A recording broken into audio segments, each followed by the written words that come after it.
Você está seguro de que o seu protagonista vai levar a galera à loucura? Nesse vídeo eu vou te mostrar características que um protagonista precisa ter para conquistar o seu leitor, seja para o bem ou para o mal. Meninas, seja bem-vindo ao canal do Lição Nerd, que você aprende a criar histórias, criar boas histórias, aprendendo através das histórias que você já ama. E aproveita, já me segue no Instagram, porque lá também eu dou mais dicas, principalmente aquelas dicas mais rápidas que você precisa naquele dia que você vai sentar para escrever. E a gente também consegue lá no... Sim, você pode ir no Instagram, mandar no DM ou em alguma caixinha que eu abro, alguma pergunta, alguma dúvida que você tenha sobre a sua história e eu me disponibilizo lá a responder o máximo que eu conseguir. Tudo que eu puder te ajudar para fazer por lá, eu vou fazer. Então vai lá e já deixa a sua pergunta, assim, manda lá no DM ou em algum comentário ou em alguma caixinha que esteja aberta no Instagram. Como saber se o seu protagonista vai ou não conquistar o seu leitor? Essa é uma dúvida muito comum, principalmente para quem está iniciando. Na verdade, acredito que todo escritor, quando está começando a escrever qualquer história, tem essa dúvida se aquele protagonista vai ou não conquistar o seu leitor. Porque pra gente, tudo da nossa história parece extremamente legal. Porque nós estamos enxergando aquilo dali como um filme dentro da nossa cabeça. A gente vê as imagens, a gente meio que sente aqueles personagens, eles são muito legais pra gente. Mas, será que as outras pessoas também vão enxergar assim? Existem dois fatores aí pra gente conseguir fazer com que esse protagonista conquiste o leitor. Primeiro é entender que nem tudo que está na nossa mente a gente vai conseguir passar de forma fácil para o papel. Então, na verdade, é intensificar o como você está colocando aquilo para o papel e como você está transformando aquilo em texto. E não simplesmente dizer. Sabe quando a gente pensa uma piada, fala ela, só que você pensa, putz, parece que pensada era muito melhor do que dita? Pois é. Às vezes também isso acontece. A gente imagina um protagonista super legal, ele toma algumas atitudes e quando a gente coloca no papel e a gente vai ler, não parece tão legal assim. E o segundo é a conexão que esse protagonista vai fazer com quem vai ler a sua história. Quais são as características que você vai colocar de forma adequada no seu texto, que vai realmente fazer essa conexão, vai fazer com que o seu leitor olhe e fale assim, caraca, que protagonista foda, eu quero ser ele, ou você quer viver, quer enxergar a história através dos olhos desse protagonista. E é isso que você quer, é isso que você quer transformar o seu protagonista num personagem que realmente atrai o seu leitor, que conquiste o seu leitor. Então, antes de eu já dar a dica, já se inscreve nesse canal para você não só aprender essa dica, mas outras que eu dou. E lembrando que toda terça e quinta eu dou aulas aqui no YouTube para ensinar você a elevar o nível da sua história e a criar boas histórias para conquistar pessoas. Agora sim, deixa eu te explicar primeiro o que é o protagonista, qual é o papel do protagonista, porque apesar de ser muito óbvio, tem algumas características aí por baixo que às vezes as pessoas confundem, e o que é essa conexão que eu falei que o protagonista faz com o leitor. O protagonista, ele é o cara principal, o personagem principal da sua história.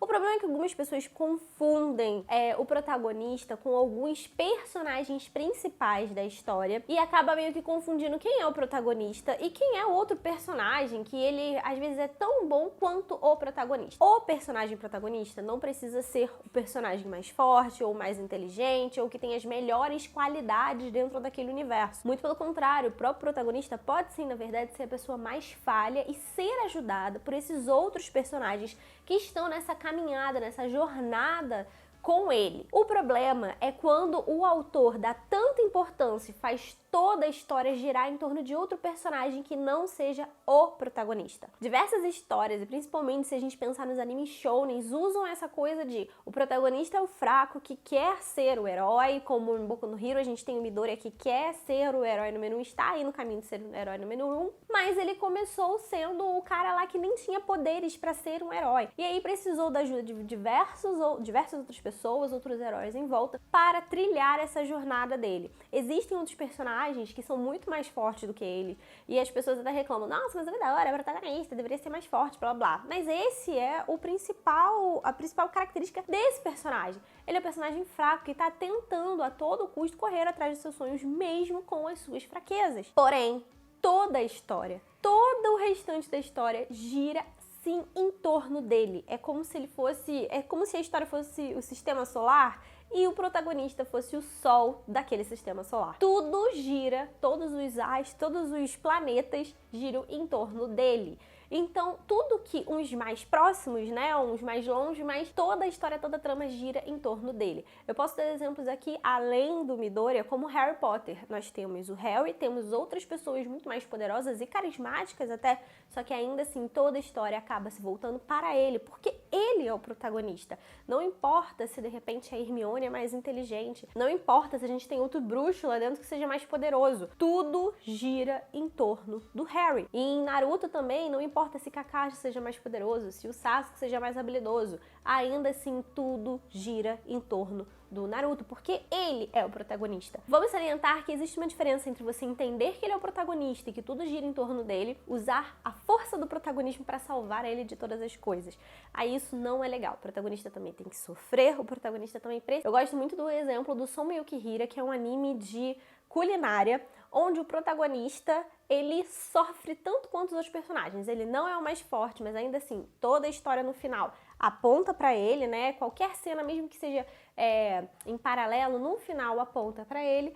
E ainda assim, o Soma, né, que é o protagonista, ele às vezes, que é um anime de competição culinária, ele às vezes perde, ele não ganha sempre. A força, o poder do protagonismo não está com ele a todos os momentos. Isso é legal, porque a gente que é espectador fica naquela assim, será que ele vai ganhar? Será que ele vai perder? Isso gera uma não previsibilidade da história. Então toma cuidado, porque apesar da história, assim, sempre se voltar para o seu protagonista, não significa que tudo tem que salvar ele ou tudo tem que fazer com que ele vença dentro da história. É só que, pro bem ou pro mal, todo o foco vai pra cima dele. Isso faz as pessoas se confundirem quando falam, eu quero criar mais de um protagonista. Geralmente não existe mais de um protagonista dentro de uma história.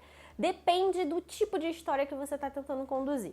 Falam, por exemplo, que Game of Thrones tem mais de um protagonista. Só que se a gente for de fato analisar Game of Thrones, a gente tem várias histórias, várias crônicas separadas, histórias com núcleos separados que se convergem entre si num determinado ponto, né? Quando cada uma dessas histórias vai se finalizando, no final só sobra alguns desses protagonistas próprios de suas histórias isoladas, que às vezes se convergem. Então não é que existiriam vários protagonistas, mas existem várias histórias com os seus protagonistas que se convergem ali de vez em quando. Mas quando a gente conta a história do Jon Snow, ele é o protagonista daquele mundo, daquele núcleo de trama. Quando a gente conta a história da Cersei ou da Daenerys, ela é a protagonista naquele núcleo dela da trama. E essa conexão que eu falei no início é justamente você conseguir colocar características dentro desse protagonista para que ele consiga se conectar com o leitor. Nem sempre é o protagonista que vai fazer essa conexão com o seu leitor. Às vezes o próprio leitor vai escolher outro personagem que seja mais semelhante a ele. Mas quanto melhor for o seu protagonista, mais ele vai se conectar com o seu leitor ideal. O leitor ideal é aquela pessoa que você escreve pensando nele na hora dele ler. Ou seja, você já sabe que é aquela pessoa que vai gostar daquele tipo de característica ou que vai gostar mais daquele tipo de personagem. Então, como fazer um protagonista que conquiste esse seu leitor ideal? A primeira coisa é realmente você entender para quem você escreve. Eu não vou me aprofundar muito nesse ponto porque eu já falei há 2 vídeos atrás sobre isso e também já tô preparando uma aula para falar só sobre essa questão de leitor ideal. Já falei um pouquinho no Instagram, no IGTV, mas vou trazer também essa aula aqui pro YouTube para vocês também conseguirem compreender um pouco mais, com mais profundidade, o que é esse leitor ideal. É que quando você está escrevendo uma história, você escreve pensando nele, você já estuda essa pessoa e aí você consegue ajustar melhor aquela história para esse determinado tipo de leitor. Segundo e mais importante é você reunir características humanas, dar características humanizadas para aquele seu protagonista. Não importa se o seu protagonista ou até seus personagens de uma forma em geral não forem necessariamente humanos, seres humanos. Como assim, Juliana? Por exemplo, nós temos o Wally, que o protagonista é um robô, ele não é humano. O protagonista dessa história seria o Wally e a Eva? Não. O protagonista é o Wally e a Eva é o par romântico do Wally. Ela é uma das principais, mas ela não é a protagonista. Tanto que todo o foco, toda a história acompanha a jornada do Wally e não da Eva. A Eva ela só é um complemento ali da história dele. E essas características humanas marcantes, como quais são os sonhos daquele protagonista, quais são os desejos, os medos, as falhas que ele tem, Não dá pra fazer um protagonista que seja só perfeitinho. A não ser que você use, a gente cai naquela questão do protagonista, que ele é perfeito e ele muda, na verdade, as pessoas à sua volta. Ainda assim, esse protagonista tem algo, alguma jornada a se conquistar, internamente, principalmente. Como, por exemplo, o Tanjiro de Kimetsu no Yaiba, que ele é um personagem que, de personalidade, ele é um personagem que já nasce carismático, que já é muito bondoso com as outras pessoas, já é muito cativante, é um cara super legal, que já sabe trabalhar em equipe, mas ele não tem os poderes necessários para conseguir matar o Muzum, matar lá o vilão principal e recuperar a humanidade da irmã dele, e para isso ele precisa de outras pessoas. Mas, ao mesmo tempo, no momento que ele vai caminhando, ele, por conta dessa personalidade dele já tão legal, que ele é um cara já tão legal, tão completo nessa questão de personalidade, de pensar, de se colocar no lugar do outro e etc., ele acaba mudando as outras pessoas à sua volta, mas ainda assim, ele precisa, assim, evoluir a esse nível de poder e precisa da ajuda dos outros personagens, é como se fosse uma troca. Mas, nos momentos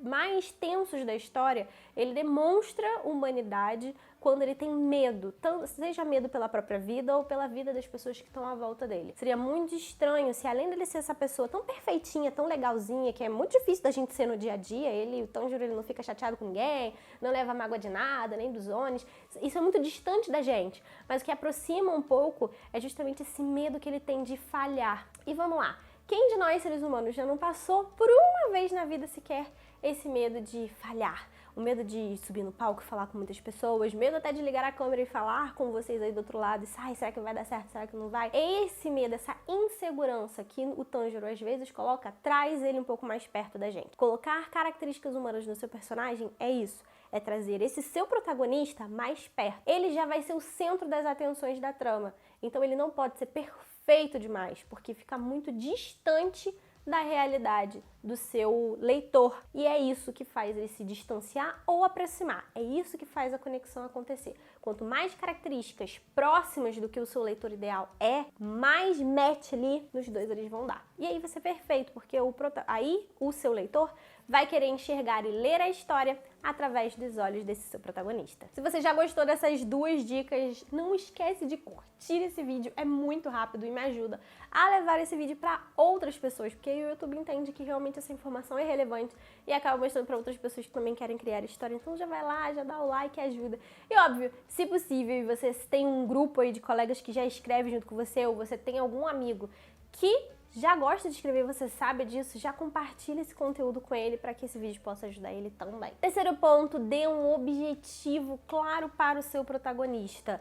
Todo protagonista que se preze, ele tem um final de jornada muito bem definido, mas esse objetivo não precisa ser só e exclusivamente um final de uma jornada, como por exemplo Naruto querer se tornar Hokage, não precisa ser apenas isso. E na verdade, apenas isso não é bem o objetivo profundo que faz com que o seu personagem tenha um pouco mais de camada e profundidade. O que realmente Naruto queria se tornando Hokage não era de fato o título de Hokage, mas era querer ser reconhecido pela vila, porque ele era maltratado, ninguém reconhecia ele, era o lixo dos lixos do lixo lá pra Konoha, e por isso, tanto que em mais de uma fala ele diz que ele quer ser Hokage para ser reconhecido pela vila. E a gente pode dizer que ele já consegue conquistar isso mesmo antes do título de Hokage, quando ele derrota Pain e se torna o herói de Konoha. Toda a vila recebe ele aplaudindo o herói, reconhecendo. Tanto que a maioria dos fãs fica emocionado com essa cena. Eu fui uma, por exemplo, que ficou justamente por conta disso. Você vê aquelas pessoas que tanto humilharam ele, reconhecendo o valor. E quando eu falo de objetivo para o seu protagonista, é isso. Muito mais do que o final da jornada de uma forma simplista, como se tornar Hokage, é o que de desejo profundo ele tem ao caminhar aquela jornada. O que eu falo tanto de jornada? É o enredo da sua história, é o que vai acontecer dentro da sua história, é uma caminhada, é o início, meio e fim. O que ele quer com aquilo dali? Por que ele começou a iniciar aquela jornada? O objetivo pode ser proteger os amigos, o objetivo pode ser realizar um sonho, ser reconhecido, se provar, vencer algum medo e alguma insegurança, trazer a irmã de volta, proteger a família e amigos, enfim. Um objetivo que seja claro, mas também profundo, para que a pessoa do outro lado, que esteja lendo a sua história, também se identifique com aquele tipo de objetivo. As pessoas reclamam muito da trama e de furos, né, de enredo de Naruto e ainda questionam por que ainda assim tem tanto sucesso. Mesma coisa de One Piece. Como pode as pessoas gostarem tanto de um anime que dura aí mais de 800 capítulos, mais de 1000 episódios, eu acho, alguma coisa do tipo, enfim. Por que isso leva a tantas gerações? Por que ainda assim, tendo gente que se acha tão culta e não gosta, ainda assim eles levam, ambos os animes levam gerações. Não tô querendo comparar nenhum dos dois, mas tem uma coisa que eles têm em comum sim, que é esse objetivo mais profundo. Naruto, essa questão de ser reconhecido e principalmente nessa fase de adolescência, quantas pessoas são menosprezadas por alguma falha, porque realmente ali na hora da evolução do adolescente mesmo, existe alguma falha e a família meio que menospreza, as pessoas à volta são rejeitados e querem provar o valor deles. E da mesma forma em One Piece, essa questão da força da amizade. Por mais que o objetivo supérfluo seja chegar no One Piece, o objetivo mais profundo do Luffy é viver essa aventura junto com os seus amigos. Pra ele é isso que importa no final das contas. E quem de nós também não quer ter um grupo de amigos pra viver a aventura, que tem essa questão da amizade tão forte? Fica ligado nisso. Esse é o objetivo, ponto focal do seu protagonista. Seu protagonista tem isso? O seu protagonista não vai necessariamente agradar a todo mundo. Talvez tenha um leitor que goste muito da sua história, mas não do seu personagem. A gente tem o exemplo de ReZero. Eu sou apaixonada por ReZero, eu gosto muito do personagem. O protagonista, o Subaru, ele é muito humanizado, ele é mais humano do que qualquer outro personagem de Isekai. Ele não tem grandes poderes e eu acho que é justamente isso que acaba me conquistando nele. Mas tem gente que gosta da história, gosta de todo o universo do Isekai de ReZero, mas não gosta do protagonista justamente porque acha ele fraco demais. Então pode ser sim que algumas pessoas não gostem do seu protagonista e é por isso que a gente tem os outros personagens principais. Talvez alguma pessoa não vai se conectar diretamente com o objetivo do seu protagonista, mas goste mais de algum outro coadjuvante que você cria ali. Para mais dicas sobre coadjuvantes, eu tenho uma aula aqui falando sobre Kaguya-sama Loves Wars, que eu falo um pouquinho mais sobre os papéis fundamentais do coadjuvante. Eu vou deixar essa aula aqui embaixo para você assistir e te ajudar também. Não esqueça, a aula toda terça-feira e às quintas o episódio do Desbloqueio, onde eu venho aqui junto com o meu otaku curioso pra gente falar sobre um determinado anime e aí eu vejo as técnicas que aquele anime usou, determinada cena usou e ensino pra você também ficar ligado e aprender a usar na sua história. Beijo grande e até a próxima!